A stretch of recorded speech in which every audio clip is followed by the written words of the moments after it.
Nuklir mengguncang Israel Tengah. Dilaporkan bahwa ledakan besar terjadi akibat bola api menghantam wilayah dekat Beit Shemesh pada Sabtu 16 Mei malam waktu setempat. Mengutip Palestine Chronicle pada 18 Mei, video yang beredar menunjukkan bola api besar dan kilatan cahaya sangat terang terlihat dari jarak jauh. Menurut media Israel, warga alami kepanikan yang meluas. Rumah-rumah bergetar saat ledakan tersebut menggema di seluruh area. Ledakan itu terdengar di seluruh wilayah Yerusalem, Beit Shemesh, dan komunitas sekitarnya. Namun pihak berwenang kemudian mengklaim ledakan itu adalah bagian dari eksperimen militer yang direncanakan. Sementara itu, Ynet melaporkan bahwa perusahaan pertahanan milik pemerintah yaitu Tomer mengungkapkan bahwa ledakan tersebut merupakan uji coba terkontrol yang dilakukan sesuai rencana. Adapun Tomer adalah satu di antara perusahaan pertahanan utama Israel dan memproduksi sistem propulsi roket dan mesin untuk berbagai platform militer, termasuk sistem rudal Arrow, mesin satelit, dan program rudal lainnya. Perlu diketahui saja, meski Tomer bersikeras bahwa percobaan tersebut telah direncanakan dan dilaksanakan sesuai jadwal, namun GDN melaporkan bahwa sumber militer Israel menyatakan bahwa ledakan itu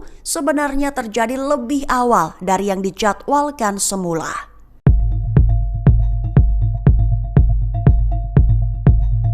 Kapal Iran mampu menembus blokade Amerika Serikat di Selat Hormuz. Tercatat setidaknya lebih dari 100 kapal terkait Iran tetap melintasi Selat Hormuz, padahal Amerika Serikat mengerahkan kekuatan militer besar di kawasan tersebut. Presiden Donald Trump mengirim kapal induk hingga kapal perusak untuk menjalankan misi blokade maritim. Setidaknya Trump mengerahkan 15 kapal perang ke kawasan termasuk kapal induk dan 11 kapal perusak. Dari ratusan kapal tercatat setidaknya 87 kapal terkait Iran berhasil memasuki pelabuhan Tehran, padahal puluhan kapal tersebut masuk dalam daftar sanksi Amerika Serikat. Dengan angka ini dapat diartikan sekira 53% lalu lintas berjalan lancar di Selat Hormuz meski berada di bawah ancaman Washington. Namun tercatat pula setidaknya 13 kapal yang gagal melintasi Selat Hormuz. Kapal-kapal itu dioperasikan dari perusahaan Cina, India, Pakistan, Turki, dan Qatar. Angka itu tercatat selama periode 13 April hingga 13 Mei 2026 setelah blokade maritim Amerika Serikat mulai diberlakukan. Fenomena tersebut memperlihatkan bagaimana jalur pelayaran internasional kini semakin dipenuhi praktik shadow shipping. Hal ini diartikan sebagai pelayaran semi tersembunyi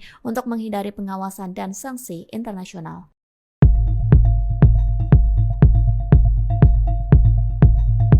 Ketegangan di Timur Tengah kembali memanas setelah Amerika Serikat dan Iran saling melontarkan ancaman keras. Presiden Amerika Serikat, Donald Trump memperingatkan bahwa waktu bagi Iran untuk berkompromi semakin menipis.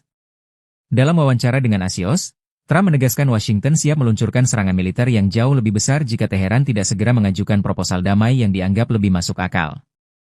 Trump juga menyebut proposal terbaru Iran tidak pantas dan menolak mentah-mentah tuntutan Teheran terkait pencabutan sanksi, pencairan aset, hingga penghentian blokade laut di Selat Hormuz.